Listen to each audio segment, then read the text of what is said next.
Dando início à sessão do Tribunal Regional Eleitoral do Rio Grande do Sul, saudando aos eminentes colegas, começando uma saudação muito especial ao estimado desembargador Francisco José Menche, nosso vice-presidente, corregedor eleitoral, aos desembargadores eleitorais Silvio Ronaldo Moraes, Gerson Fischmann, Amadeu Butelli, Oyama de Assis Brasil Moraes e o desembargador federal Luiz Alberto da Azevedo Orvalli.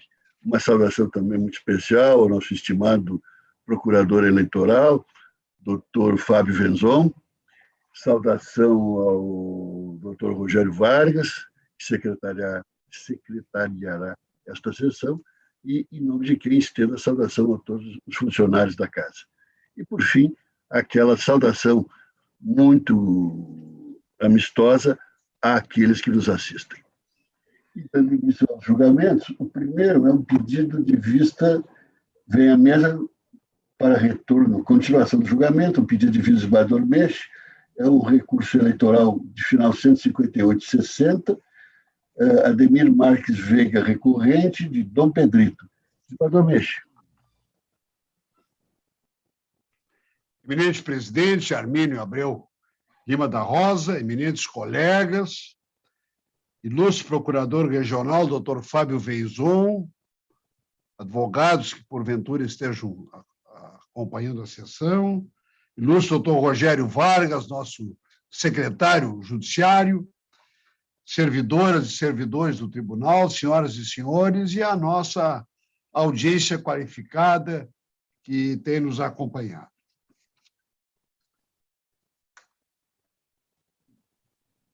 Eminentes colegas, o pedido de vista destes autos me permitiu refletir com mais vagar acerca dos judiciosos argumentos trazidos no culto voto do desembargador Silvio Ronaldo Santos de Moraes, que, em apertada síntese, considerou equívoco formal a declaração do CNPJ de campanha do próprio candidato quando da realização de depósito bancário em espécie, no valor de R$ 1.000, na conta corrente de Ademir Marques Veiga. O minucioso voto fez constar também que o depósito foi corretamente identificado pelo número do CPF no recibo eleitoral e devidamente computado para fins de verificação do limite de gastos do candidato, que detinha capacidade financeira para realizar o aporte, concluindo que a situação não teria acarretado prejuízo ao exame das contas, tampouco configurado o aporte de recursos de origem não identificada, o que implicaria em se afastar a desaprovação da contabilidade e a determinação de recolhimento do valor ao Tesouro Nacional. Examinando outro capítulo do recurso, o relator manteve a decisão recorrida, que considerou irregular o pagamento de despesa de campanha com verbas do FEF, no valor de R$ 500, por ausência de comprovação de utilização de cheque cruzado e nominal.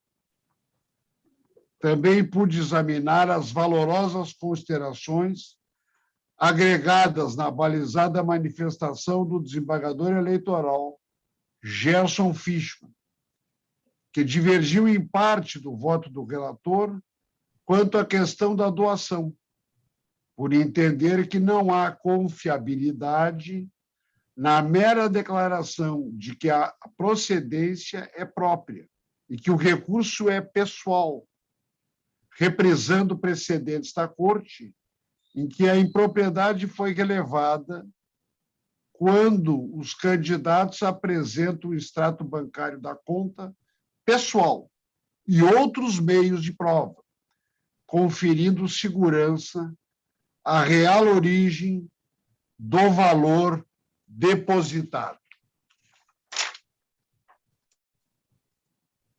A fim de fundamentar as razões do meu convencimento, cumpre relembrar o posicionamento que adotei no julgamento realizado em 1º de julho de 2021, ao relatar o recurso eleitoral com prestação de contas partidária, número tal, número expressivo, ocasião em que examinei caso em que o CNPJ do próprio partido político havia sido declarado quanto do depósito em dinheiro, R$ 150.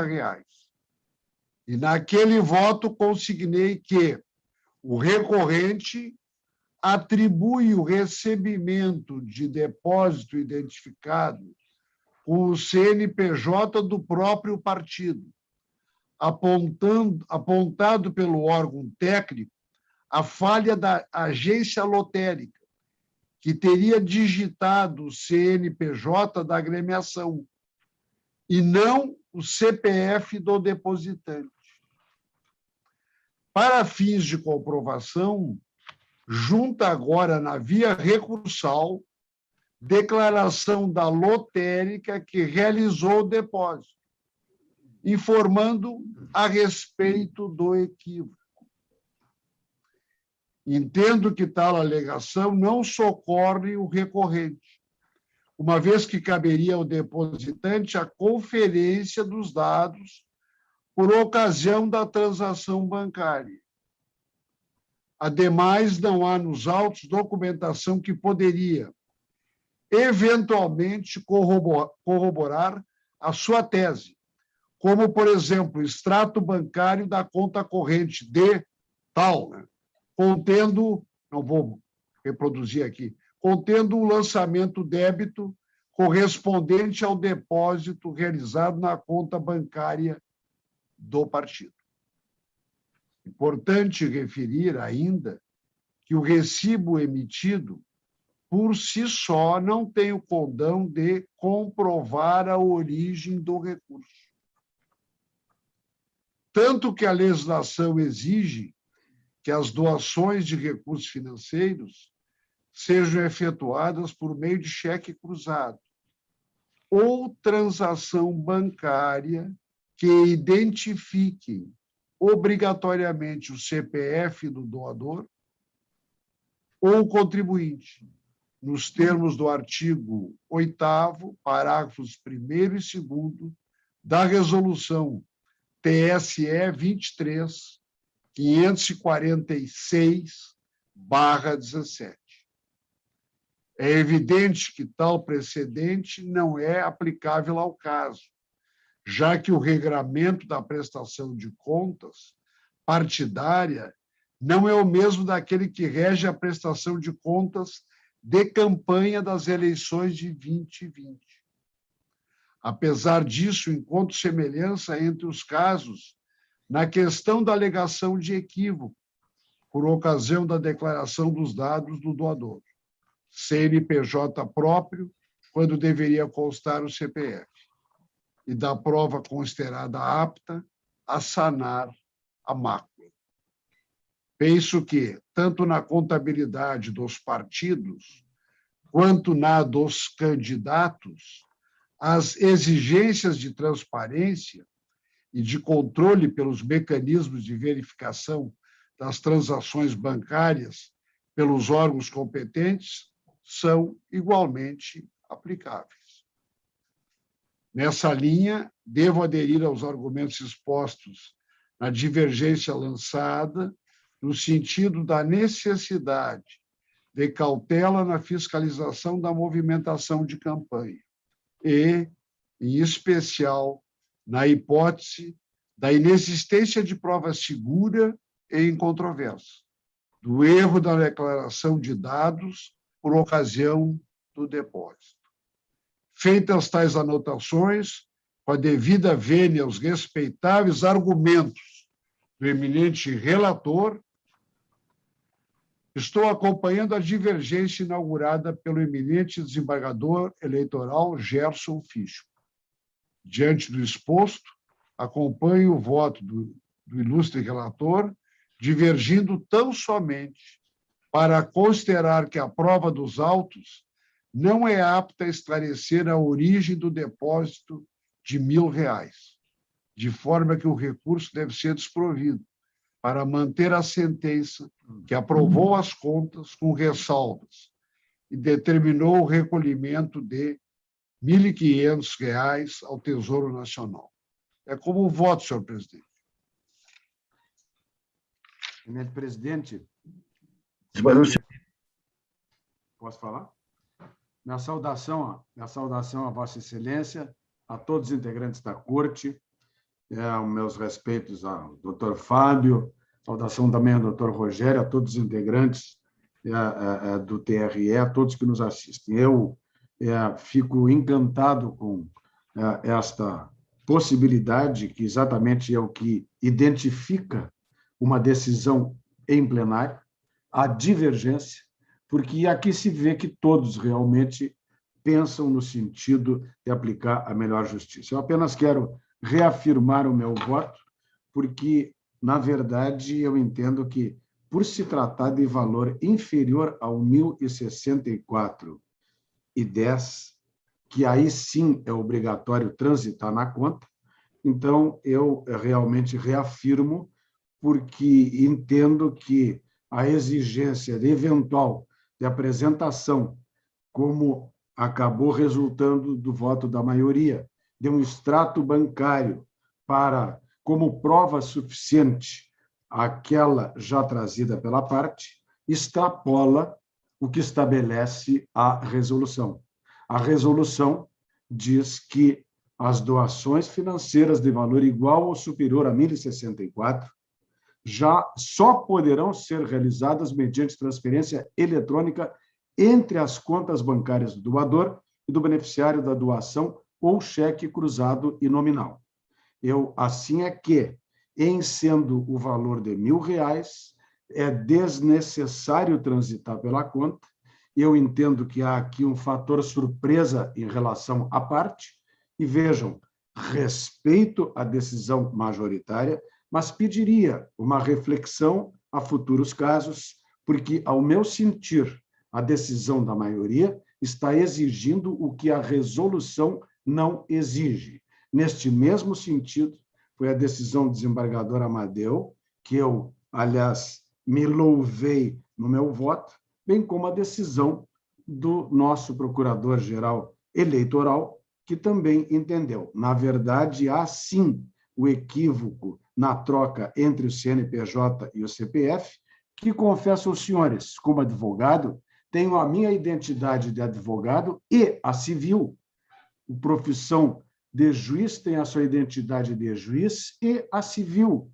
Então, no momento da declaração, eu entendi e continuo acreditando que é um erro excusável, vejam bem, a troca do CNPJ, obrigatório em até 7 dias após o registro, o CNPJ de campanha e a abertura da conta. Então, por isto, eu entendi. Eu agradeço, quero ratificar meu voto no sentido da divergência e, mais uma vez, elogio, vejam bem, estas possibilidades, porque é isto, numa participação coletiva que dá transparência e realmente traduz ao jurisdicionando a preocupação de todos nós em atribuirmos a melhor justiça possível ao caso em consonância com a lei. Obrigado, presidente. Não sei se algum colega deseja se manifestar. Então, proclamo o resultado.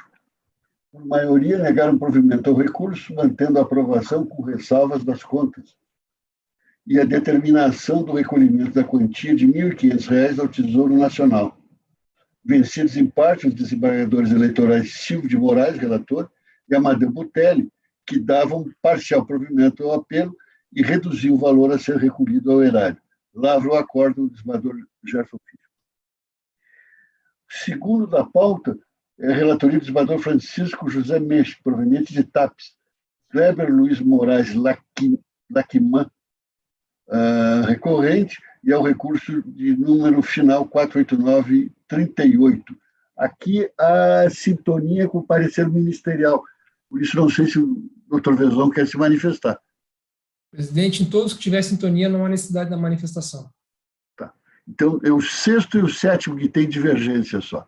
Faltou um para o 8 ali, o oitavo, que é o nosso número mágico, mas o sexto e o sétimo, o desembargador Fishman, são os que têm divergência. Desembargador Mensch, então, vamos a este aqui, o 48938.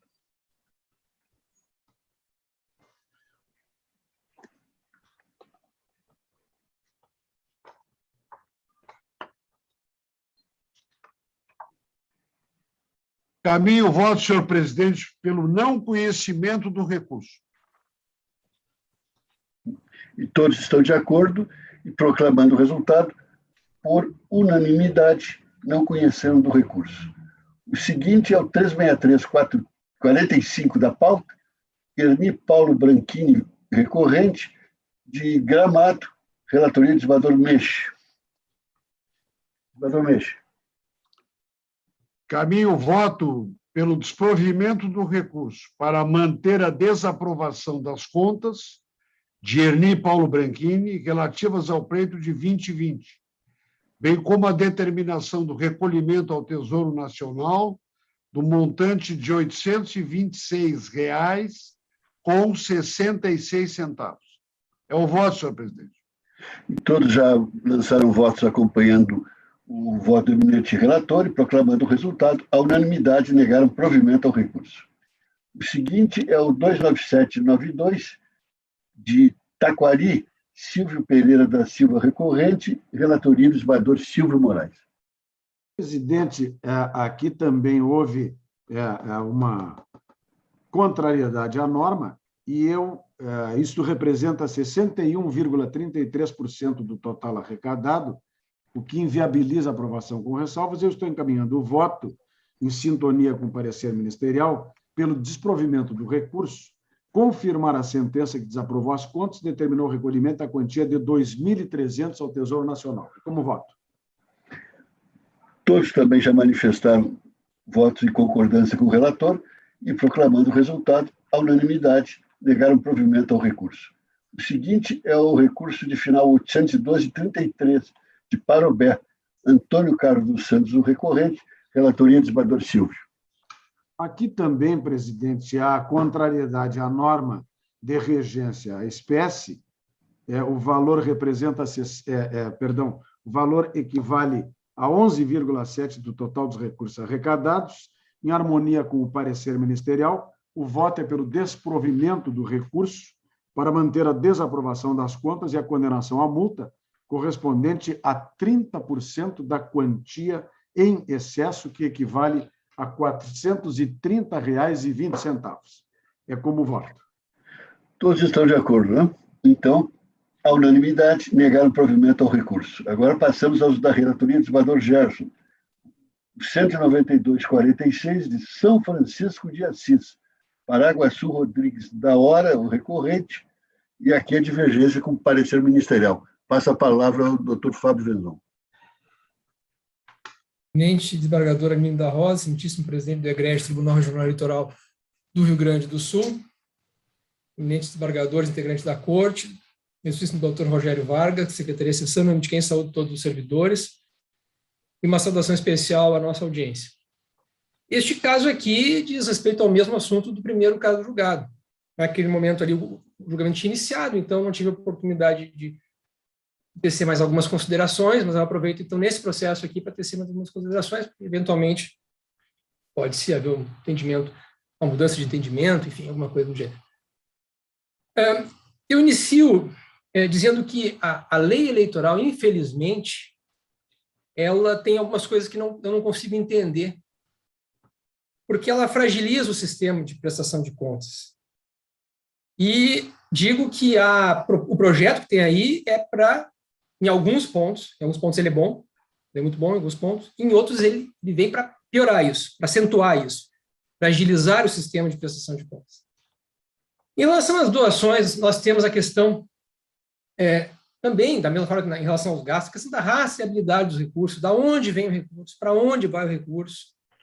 Tudo isso podendo ser registrado no sistema que a Justiça Eleitoral criou, divulga Cande Contas, que é alimentado ainda no período da campanha e, por isso, permite à sociedade conhecer quem são os doadores para aquele candidato, quem são os fornecedores daquele candidato, permitiu uma fiscalização da sociedade, porque, obviamente, que a Justiça Eleitoral, naquele momento, não tem como ficar fiscalizando isso, fiscalizando as contas no momento que elas estão acontecendo.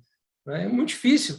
Tendo a sociedade como um grande fiscal, todos os eleitores como os grandes fiscais, já que tem os dados são disponibilizados, isso é ótimo para o processo eleitoral, para a transparência no processo eleitoral, né? podendo trazer à tona irregularidades. Né? E, então, a alimentação de divulgação de contas é muito importante. Muito bem.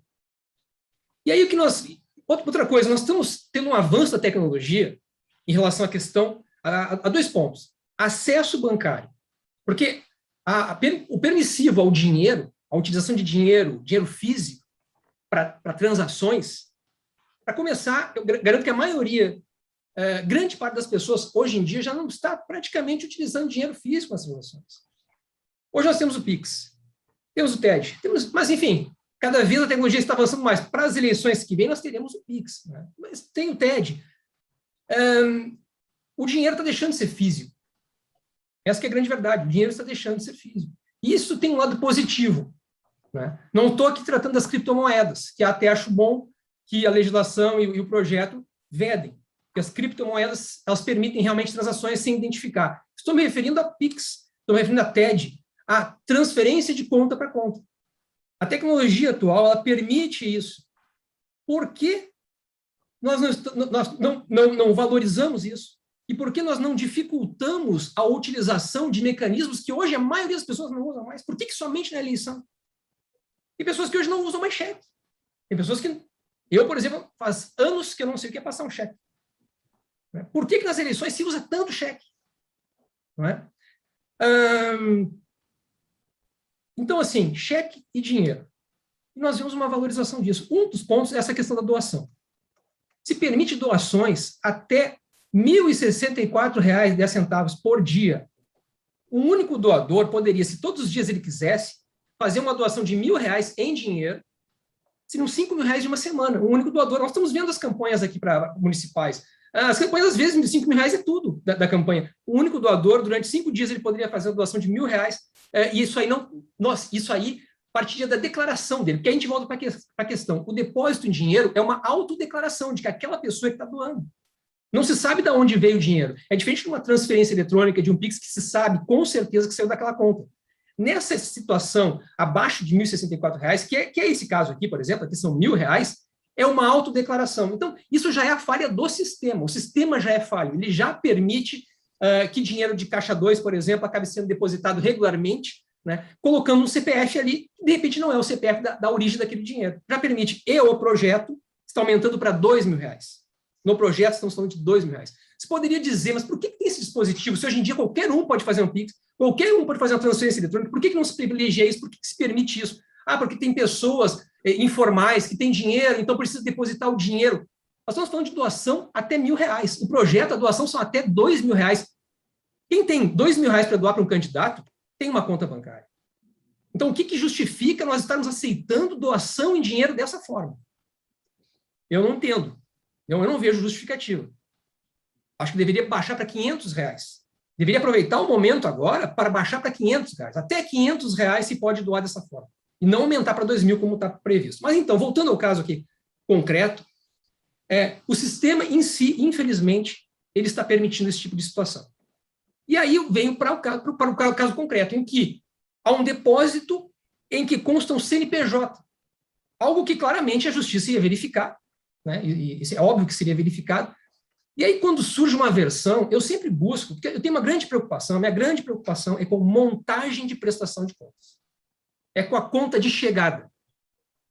Isso me preocupa. O que mais me preocupa é quando surgem irregularidades trazidas pela unidade técnica e depois disso se permite o recebimento a juntada de documentos cuja data não se tem certeza quando foi firmado. A data que consta nele decorre de uma declaração unilateral dos firmatários. Não se sabe se foi... Ele poderia ter sido firmado posteriormente à data que consta nele. Foi colocada uma data retroativa. É possível colocar a pergunta que eu faço é possível colocar uma data retroativa em um determinado documento juntado depois que a unidade técnica trouxe a regularidade? Se a resposta foi é possível, então aquele documento não pode ser aceito. Esse é o meu entendimento, para evitar montagem de pontos. Por isso, vocês vão verificar que tem alguns pareceres mais recentes, que eu estou citando na resolução, que a questão do recebimento de documentos, aceitação de documentos na fase recursal, ainda que primo ictu oculi, que à primeira vista se possa verificar qual é a regularidade, eles não devem ser aceitos quando podem ter sido feitos colocando data retroativa, ou pode servir para montar uma prestação de contas. Se o documento, se tem certeza que a data dele é anterior, não vejo problema. Está trazendo transparência. Não, aqui eu realmente esqueci de juntar, mas está aqui. Não vejo, aí não existe montagem. Montagem é quando você cria documentos depois que a regularidade... Então, essa é a nossa preocupação. Por isso que também em relação ao próximo processo, por exemplo, nós vamos ver, temos a questão do cheque, só tem cheque cruzado, só tem cheque nominal, não é cheque cruzado, e aí se tenta comprovar tudo com contrato de prestação de serviço e recibo. Foge da rastreabilidade, por isso a nossa posição é rigorosa em relação à questão da forma de pagamento. Mas agora, no caso concreto, então, surge uma versão, o que eu procuro sempre ver quando surge uma versão é o seguinte, tentar me colocar naquele momento e ver se os fatos estivessem acontecendo, se essa versão seria razoável, acreditar que realmente aconteceu daquela maneira. É a melhor maneira de pensar, porque eu poderia simplesmente pensar, a norma diz, o depósito tem que ser identificado o CPF, aqui não foi identificado o CPF, bom, então aqui está irregular, então é recurso de origem não identificado, eu poderia ter feito isso. Mas a minha preocupação realmente é, se for crível realmente a versão dele, e não existir nenhuma violação à norma, à teleologia da norma, ao bem jurídico tutelado pela norma, não tem por que obrigar a pessoa a recolher aquele recurso. Muito bem. E qual é a versão? A versão dele é que se equivocou. Ele acabou colocando o CNPJ da campanha. O recibo, desde o início, ele declara que aquele recurso é dele. Está no extrato e existe recibo emitido. Por que existe essa norma? Para garantir, para evitar os recursos de origem não identificada. Por isso que determina o recolhimento, porque é recurso de origem não identificada. Então, o que seria? Um recurso que uma terceira pessoa repassou a ele e que essa pessoa não poderia aparecer. Seria para essa situação que existe a questão da necessidade da identificação e que em outras situações nós mandamos recolher. Aqui não está identificado quem é a pessoa. Né? Ele sempre disse que era dele. Agora eu me pergunto, se o dinheiro fosse de uma outra pessoa, se realmente fosse, vamos ver se eu vou estar fragilizando o sistema ao entender que aqui não tem irregularidade. Vamos ver. Se o dinheiro fosse de terceira pessoa, o que ele faria, na verdade, para tentar esquentar esse dinheiro de terceira pessoa? Considerando que é uma autodeclaração. Ele não declararia o CNPJ dele, porque isso iria trazer à tona como aconteceu nesse processo. O que ele iria fazer? Ele iria declarar, desde que não estivesse acima do autofinanciamento, desde que isso não pudesse importar acima do limite de autofinanciamento, o que aqui não importa. O que ele iria fazer se ele quisesse esquentar o dinheiro de um terceiro numa situação dessa? Ele iria botar o seu próprio CPF. E ninguém estaria aqui nem pensando que teria acontecido alguma coisa errada, porque é o que eu digo, o sistema é frágil, o sistema é que permite isso. Pode ter acontecido de muitas pessoas que passaram por aqui terem colocado seu CPF como sendo seu, o dinheiro não é seu. Mas não tem como a gente saber. O sistema está permitindo até R$ 1.064 você fazer uma autodeclaração, fazer um depósito, não existe, seja de conta para conta. Você falha do sistema que tem que ser corrigida nesse projeto. Espero que baixem para 500, não aumentem para 2.000. Mas então, com essa falha no sistema existente hoje, o que ele, querendo burlar o sistema, ele faria? O que é o mais provável? Ele iria colocar o seu CPF, não o CNPJ. Então, eu tenho de um lado uma versão que seria uma possibilidade que eu não estou vendo como muito crível, ou seja, de ser um dinheiro de terceiro que ele usou o próprio CNPJ, não é a conduta que eu espero de alguém querendo burlar. Aqui eu espero que coloque o seu CPF, não é o caso. E de outro lado eu tenho uma versão que eu me equivoquei. O que não é alguma coisa também que não seja plausível. Estava fazendo um depósito, ele talvez até desconheça a norma, enfim, não. Se bem que aqui ele fez recibos, tem recibos que ele botou, o próprio CPF tem, efetivamente tem também, assim, até pode ser que conheça. Mas, enfim, houve um equívoco, a pessoa está no meio de uma campanha, enfim, o CNPJ pode ter havido um equívoco, não vejo a impossibilidade do equívoco. Ou, no mínimo, haveria duas versões que são mais ou menos, assim, né? E aí, nessa situação, eu não vou aplicar a sanção porque eu não estou vendo a violação à norma. Né? Então, assim, como eu entendo que fraude, né, em relação a isso, ela é feita de outra forma, não dessa forma aí, Eu não estou vendo aí, eu entendo que a versão que ele está trazendo é crível e é passível de ser aceita.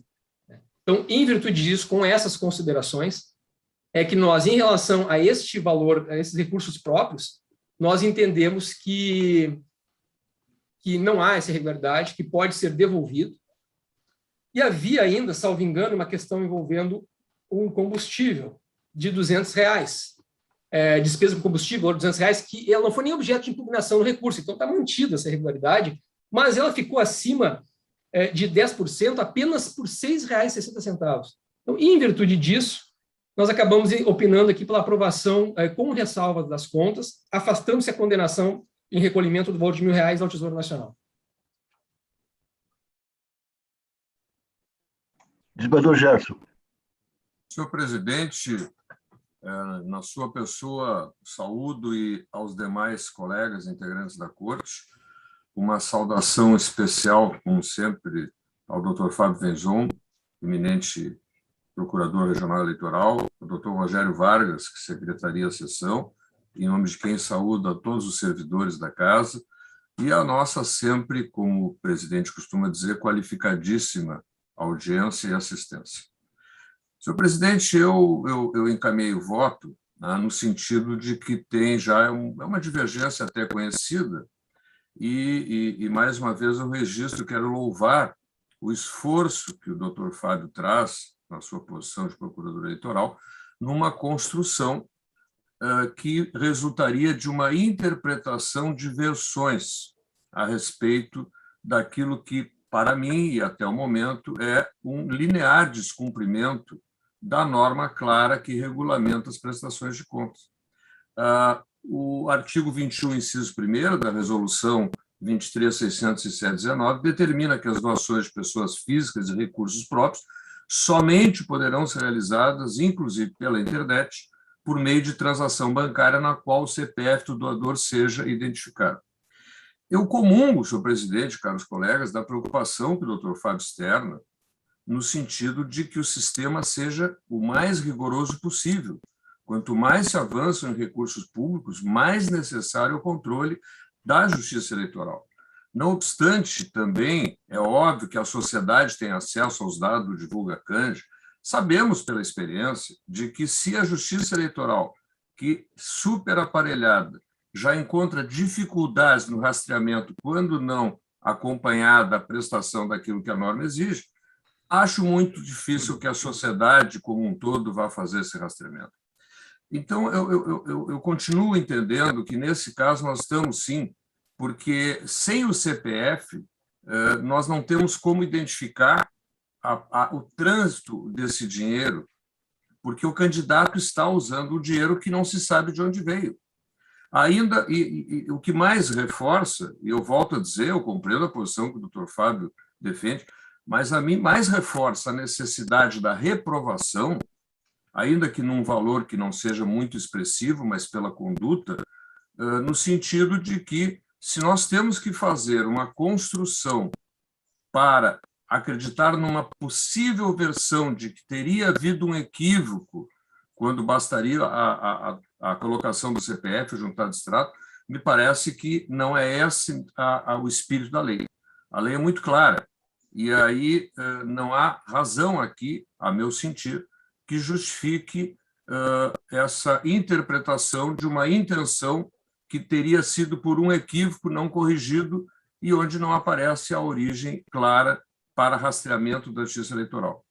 Era um depósito bancário, né, de R$1.000, e ele emitiu um recibo eleitoral, o prestador, para si próprio. Ele próprio emitiu um recibo dele. Então, tem aí também, né, como todos os fatos, as interpretações, né? Se costuma dizer que muitas vezes um processo contém mais de uma verdade. Mas aqui eu estou adstrito a uma regra legal impositiva em prestação de contas. E eu tenho dificuldade de fazer muita interpretação em cima disso. Tem razão o doutor Fábio, há também aquela despesa de combustível de R$200, que nem foi objeto de recurso, isso nem foi devolvido. Mas a questão, como eu estou mantendo como recurso de origem não identificada por essas singelíssimas razões, o percentual do total arrecadado desta irregularidade é 62%, que só não seria se a Corte entender, claro, que não houve aí, que a explicação dada, esta versão desta interpretação seria crível e acolhida. Então, nesse sentido, eu entendo que é razoável, sim, desprover o recurso e desaprovando as contas com recolhimento da quantia de R$1.000 ao Tesouro Nacional. É como voto, senhor presidente. Doutor Silvio. Eu vou pedir vistas, presidente, com a devida vênia e os meus respeitos ao eminente desembargador, mas o caso é análogo ao anterior, aquele que eu votei. O recurso é R$1.000, ele, nesse montante, é dispensado o trânsito pela conta, e em que pese o apreço e o respeito ao nobre desembargador, eu acho que, quando se afasta, que não se discute boa ou má fé, na verdade, eu tenho comigo que a boa-fé se presume e prova-se, sim, a má-fé. Eu não posso deixar de considerar, no contexto, esta circunstância. Então, quero pedir vista para repensar, tentar, inclusive, reformular ou reforçar o meu posicionamento já adotado em casos análogos. Esta é a minha postura. Os demais aguardam, não? Então, proclamando o resultado provisório, após o voto do relator negando o provimento, pediu vista ao desembargador Silvio. Os demais aguardam. Eu vou fazer uma consulta do doutor Rogério. Aquela nota técnica, doutor Rogério, da ANP que o senhor me enviou aos demais colegas? Não. Mas encaminha a todos, que é muito boa, especialmente em atenção ao que o doutor Venzon falou hoje. Acho que o doutor Venzon deve conhecer a nota técnica, né? Eu conheço a nota técnica da Associação dos Procuradores da República, da NPR, que eles fizeram ontem ou anteontem. É essa aí, né, doutor Rogério? É essa aí. Essa. Então, vamos encaminhar, doutor Rogério, a todos os colegas. É muito oportuna, né? Muito bem fundada essa. A propósito, eu vou encaminhar para o tribunal, então, para conhecimento também. Ontem eu fiquei trabalhando numa complementação dessa nota técnica da NPR, porque eu faço parte de um grupo de trabalho da Procuradoria-Geral Eleitoral, reforma. Então, eu fiz uma complementação ontem. Então, eu vou encaminhar também para a Corte para conhecimento. Muito obrigado, senhor. Vai ser uma contribuição valiosa. E só uma observação do desembargador Gerson. Pode ser que às vezes esteja mais de uma verdade no processo, mas também tem vezes que não tem nenhuma verdade.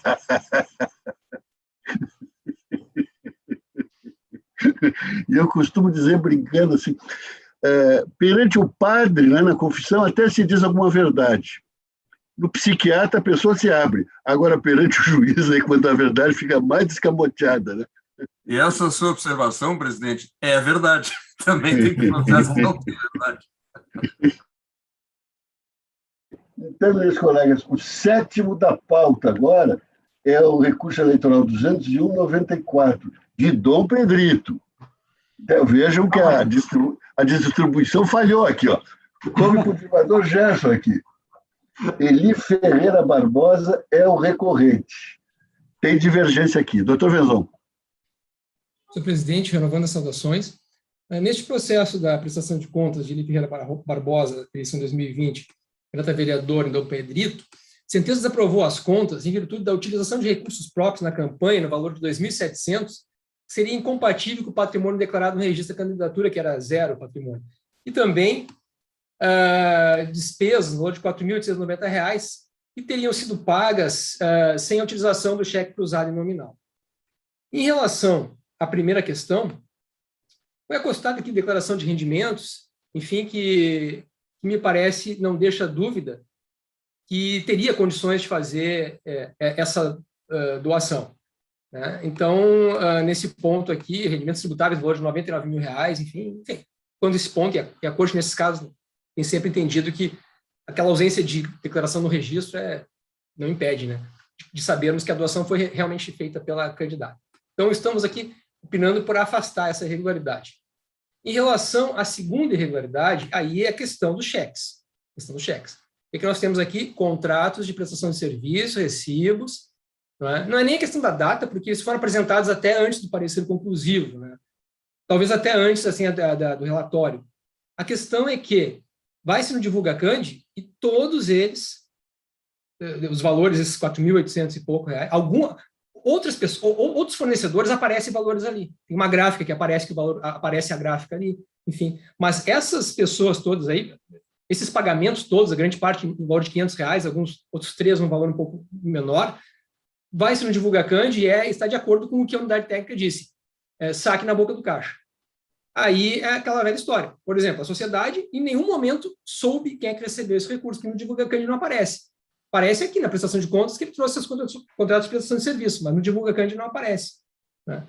Então, estamos entendendo aqui que não existe a comprovação de que foi devidamente pago para essas pessoas, porque não foi utilizado a transferência eletrônica ou um cheque cruzado e nominal, que no mínimo, pelo menos, seria depositado numa conta corrente, isso viria à tona, se saberia para quem ele forneceu. Então, isso afronta a transparência exigida, está na resolução do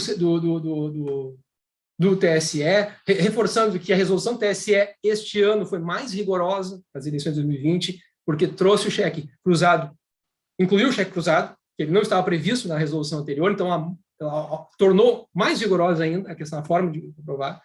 Né? E em relação à consequência disso, a consequência disso está correta na sentença, salvo engano, porque aqui o problema não é a origem do recurso. Aqui o problema é a utilização dele. E aí, quando o recurso ele é utilizado indevidamente, não há comprovação da utilização efetiva do recurso, não é recurso de origem não identificada. Aí existe o recolhimento ao tesouro quando o recurso é do FEF ou do fundo partidário. Porque aí o recurso é público, não comprovou o adequado gasto, volta para o recurso. Quando o recurso é privado, o que acontece? Isso é sobra de campanha. Sendo sobra de campanha, é devolvido ao partido. Então, salvo engano, foi isso que determinou o juízo. E aí nós estamos aqui, não é o caso de aprovação com ressalvas, porque são irregularidades no valor de R$ 4.890, que representam 58,63% das receitas declaradas. Então, estamos opinando pelo conhecimento e provimento parcial do recurso, para tão somente afastar a irregularidade consistente no recebimento de recurso de origem não identificada e, consequentemente, a determinação de recolhimento do valor de R$ 2.700 ao Tesouro Nacional. Afastar o recolhimento, a determinação de recolhimento do valor de R$ 2.700 ao Tesouro Nacional. Desembargador Fischmann. Senhor presidente, renovando as saudações, 2 observações iniciais. A primeira é que eu quase suscitei um conflito de competência em função da causa de Dom Pedrito, porque a responsabilidade aqui fica quintuplicada. Então, mas achei que realmente a distribuição nesse caso andou bem. E a outra que eu também... De pleno acordo. O meu regozijo, senhor presidente, que eu subi 2 posições, porque eu estava sempre divergindo no 8º, agora já venho divergindo desde a 6ª. E hoje a pauta é da minha divergência, eu também não tenho nenhuma vontade de ficar com essa divergência. Mas aqui, na verdade, senhor presidente, caros colegas, o doutor Fábio fez, como sempre, um relatório bastante amplo e abrangente da situação. Foram juntadas depois, é claro, né, a comprovação de que há renda sim, do candidato, até como advogado, ele além de um outro trabalho que ele tem, então não haveria essa incompatibilidade. Tampouco, eu também estou de acordo com a questão de que a juntada de contratos não é suficiente nessa outra ponta, porque é verdade, não é Roni porque identifica-se a origem, mas não se identifica para onde foi o dinheiro. Porque aí, inclusive, houve o recebimento no chamado boca do caixa. A divergência única aqui, na verdade, é quanto à qualificação, que eu não vejo isso como sobra de campanha, porque esse valor não sobrou, esse valor foi recebido por alguém, por um terceiro ou por mais de um terceiro, não é uma sobra. De modo que não haveria, e como é recurso privado, também é verdade, essa importância ser devolvida para o partido, e aqui eu faço também um parênteses, para me associar às preocupações do doutor Fábio, de todos nós sabemos, quanto a essas dificuldades que a própria normatização, às vezes, deixa algumas lacunas.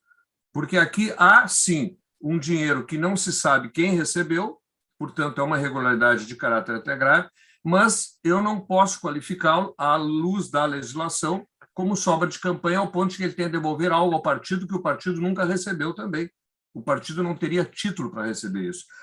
De lege ferenda, até seria oportuno que, nessas hipóteses, estabelecessem multas, para não ficar essa situação em aberto. Mas, de acordo com a normatização no momento, esta é a questão. Então, o voto é pelo parcial provimento do recurso, afastando a irregularidade do recebimento do RONI e a ordem de recolhimento de R$ 2.700, e também manter a aprovação dos contra com ressalva, mas como considero como dívida de campanha e não sobra, aí, em consequência, afasto a ordem de transferência ao órgão partidário. É nesse sentido que encaminho o voto, senhor presidente.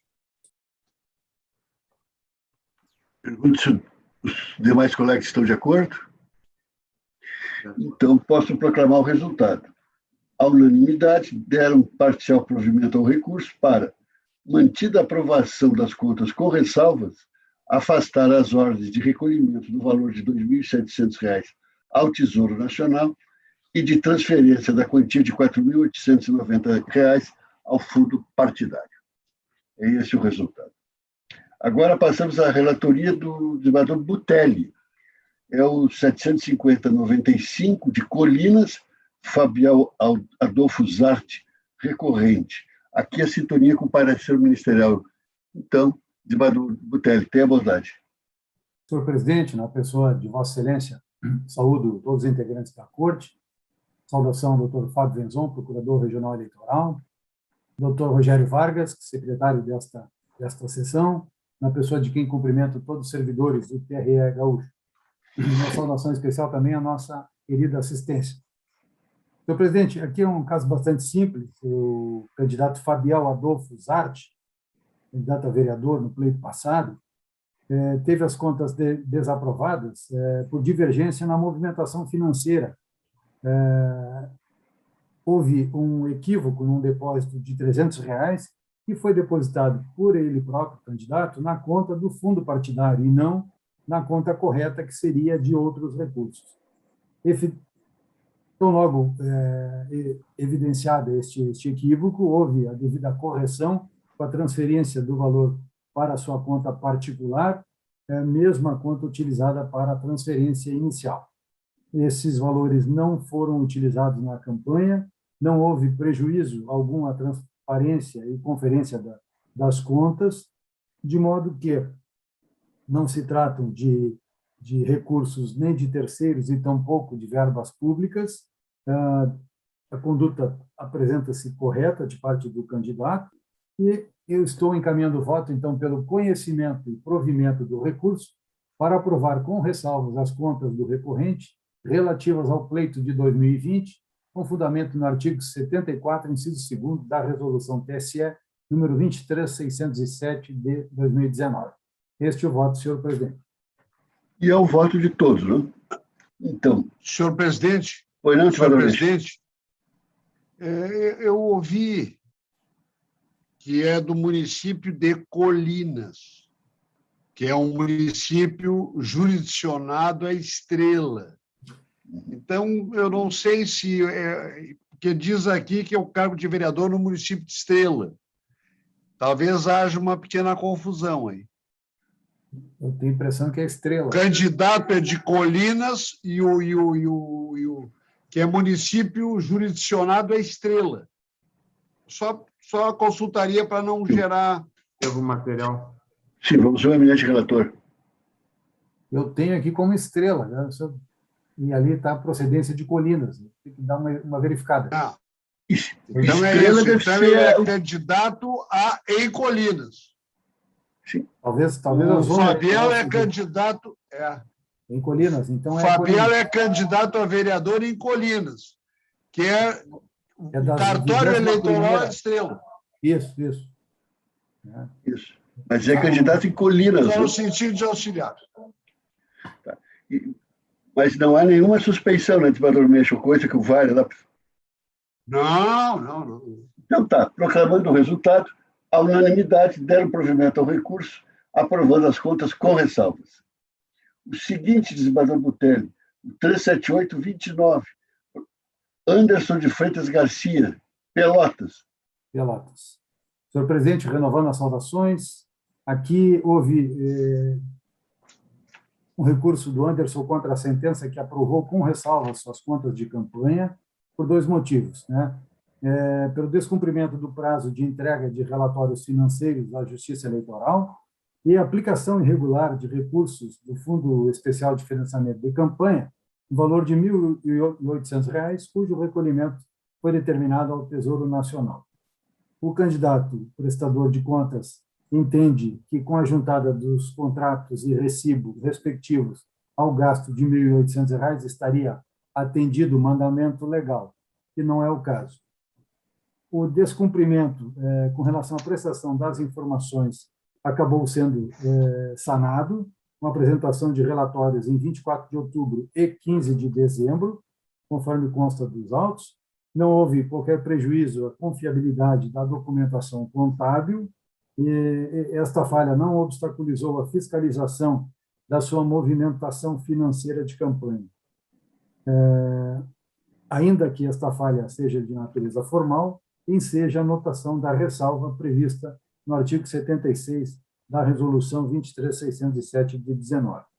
Com relação à despesa de R$ 1.800, com verba do Fundo Especial de Financiamento de Campanha, ela foi utilizada para pagamento de um cabo eleitoral chamado Bruno Castro Barros.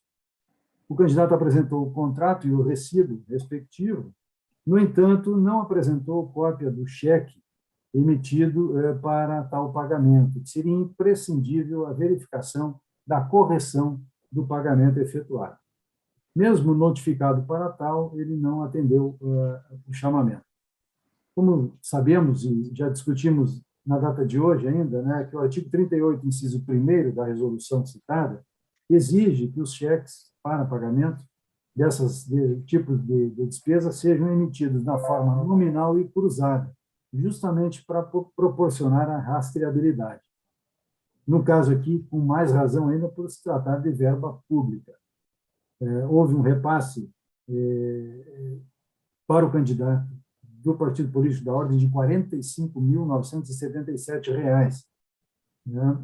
Este cheque, 90.021, foi descontado como cheque sacado na boca do caixa, justamente por não estar cruzado.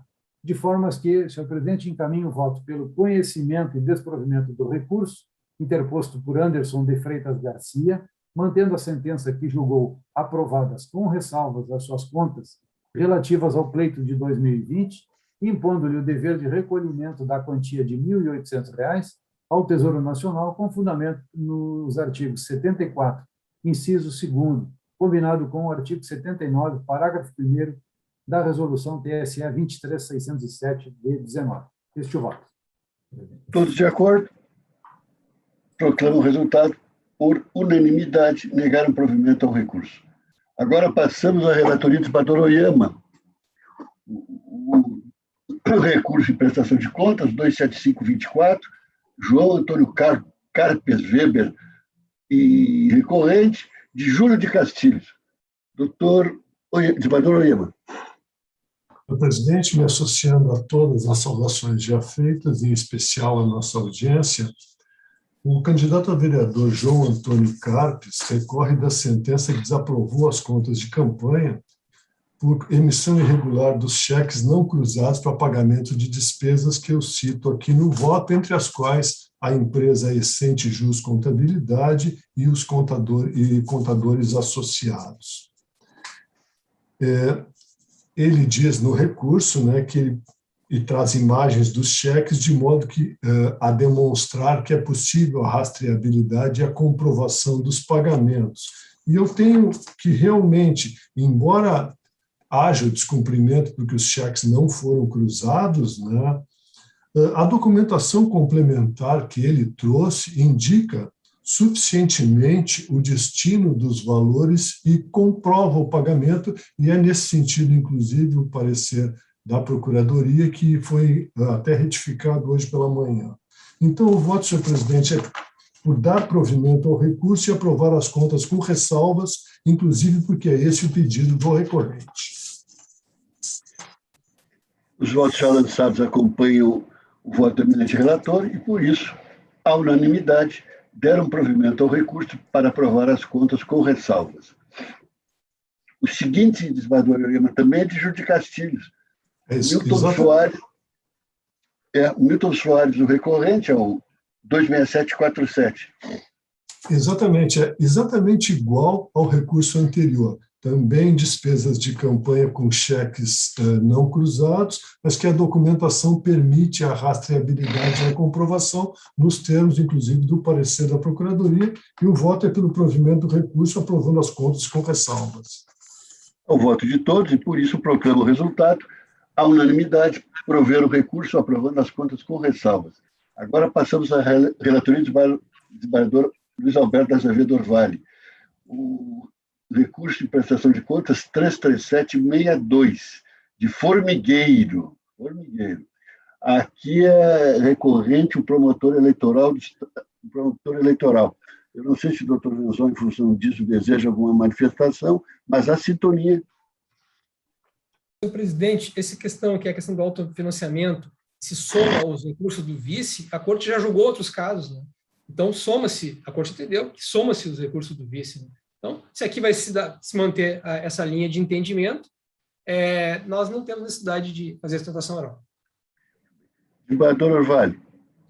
Senhor presidente, saúdo Vossa Excelência, assim como os demais integrantes do pleno desse tribunal. Saúdo o doutor Venzon, representante do Ministério Público Federal, doutor Rogério Vargas, em nome de quem saúdo os demais servidores da casa. Como bem salientou o doutor Venzon, a questão aqui ela é tópica. A controvérsia diz do critério para a avaliação dos limites de autofinanciamento dos candidatos à eleição majoritária. Se deve ser consideradas as doações de forma individualizada ou, ao contrário, se somados os recursos doados pelos candidatos a prefeitos e vice-prefeitos. Aqui nós temos a questão do prefeito e do vice-prefeito. A sentença acolheu o entendimento de que o cômputo do limite de utilização dos recursos próprios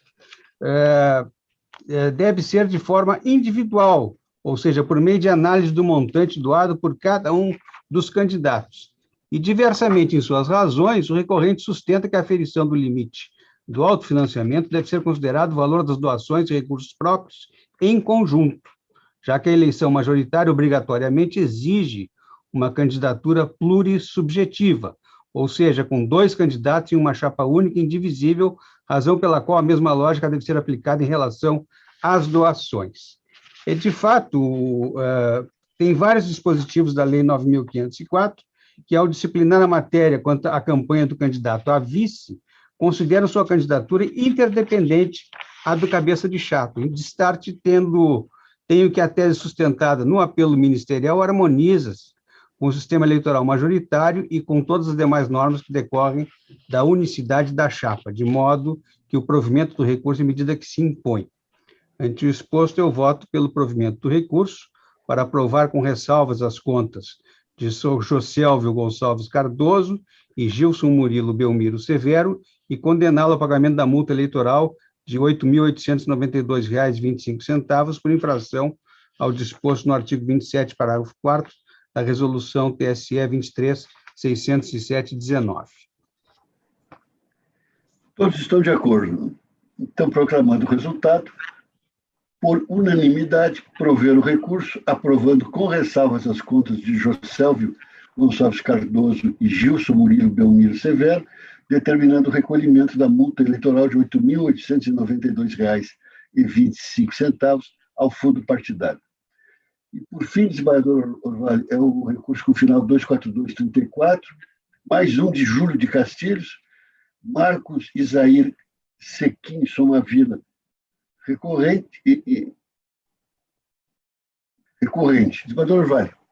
Aqui, nesse caso, nós temos um recurso contra a sentença que desaprovou as contas do recorrente em virtude do pagamento de despesas com recursos de campanha no montante de R$ 4.952 por meio distinto daqueles previstos no artigo 38 da resolução todos nós conhecemos. A prestação de contas foi desaprovada pela magistrada devido à constatação do descumprimento dos requisitos encartados no artigo 38, e consta do parecer conclusivo que diversos pagamentos foram realizados em desacordo com a norma, sendo impossível determinar que o valor total seria direcionado aos destinatários declarados na prestação de contas. O recorrente, no caso, ele sustenta que a destinação dos recursos pode ser inequivocamente identificada pelas imagens dos cheques nominais juntados aos autos, salientando que as pessoas nominadas nas cártulas correspondem aos fornecedores, ou seja, a quem foram destinados os recursos investidos no inadimplemento dos gastos declarados. Tem razão, em parte, o recorrente. Eu estou usando como razões de decidir o parecer do ilustre procurador regional, que demonstra de forma clara que várias desses cheques foram justificados. A prova dos autos não deixa dúvida quanto à origem e à destinação dos cheques, mas ainda há pagamentos sem que se conste a contraparte no divulga contas, razão pela qual, não tendo o prestador utilizado a forma de pagamento prevista no artigo 38, deve-se ter por irregular, vez que o saque da quantia na boca do caixa impede a restabilidade do recurso e a divulgação à sociedade dos beneficiários pelos pagamentos da campanha. Então, eu faço um cotejo de vários cheques aqui e digo que vários deles estão justificados, mas há uma sobra desses R$ 4.900, há uma sobra de R$ 1.080 que não estão justificados, razão pela qual as irregularidades remanescentes totalizam um montante de R$ 1.080, acima do parâmetro adotado pela Corte para aprovação das contas com ressalvas, e representa 14,66% do total das receitas, motivo pela qual a imperiosa manutenção do juízo de desaprovação das contas. Ante o exposto, eu voto no sentido de dar parcial provimento ao recurso, para considerar irregular apenas o montante de R$ 1.080, mantendo a desaprovação das contas. Todos estão de acordo, não? Estão proclamando o resultado. Por unanimidade, deram parcial provimento ao recurso para considerar irregular apenas o montante de R$ 1.080, mantendo a desaprovação das contas. Com isso, encerramos a sessão jurisdicional e a pauta administrativa restringe-se apenas a um único feito, em que é um pedido de prorrogação de requisição do servidor Eduardo de Oliveira Fischer, ocupante do cargo de agente de serviço de engenharia do DENIT, para o cartório eleitoral da 77ª Zona, até 16 de outubro de 2022. Estão preenchidos todos os requisitos e, por isso, o voto é pelo deferimento da prorrogação. Se todos estiverem de acordo, é esse o resultado. Com o que fica encerrada a sessão de hoje. Ela está um pouco abreviada, porque eu e o desembargador Meixe temos um compromisso na superintendência da Polícia Federal. Vamos visitar o superintendente, tem sido muito gentil, muito atencioso em relação à Justiça Eleitoral Gaúcha. Não? E amanhã, então, a 1h aqui no TRE, eu vou ver o que se pode oferecer. Aqui na esquina da Protásio tem uma casa de cucas. Tá? E atenção aos diabéticos, eu levo umas cucas. Levarei de São Leopoldo, presidente. Levarei de São Leopoldo. E a última vez, eu sempre tomo... Oi, sim, Meixe. Não, eu não quero, eu só quero me manifestar antes de encerrar. Não, pode deixar. Pode continuar. Olha, a última vez está muito agradável. Isso. A última vez eu pedi um cortado lá no TRE, não tinha leite, né? Porque eu não tomo café puro, né? Mas eu vou levar também 1 litro de leite aqui. Eu levo, sem lactose. Eu levo de São Leopoldo sem lactose. Bolo sem lactose. Sem lactose. Tá, então já traz... Vamos completar, Silvio. Já traz umas linguiças para comer junto com as... Vamos completar. Bom, os colegas que, por compreensíveis razões pessoais, né, não desejarem participar desse evento, me refiro mais especificamente ao desembargador William, é inteiramente compreensível e não tem nenhum constrangimento, pelo contrário. Não é? Muito obrigado. Estará presente espiritualmente lá, né? Sem dúvida. Isso, falaremos um pouco mal de Vossa Excelência, só um pouco. Só um pouquinho. É, aquela maledicência de sempre, trivial. Aquela tradicional. Isso. Sim, desembargador Meixe. Como diz o Woody Allen, né? Os bons, às vezes, não atinam com o que os maus pensam. Né? Olha aqui, eu só queria fazer um registro que a nossa colega Rosane Vânia da Silva Bordache, né, foi merecidamente promovida a desembargadora.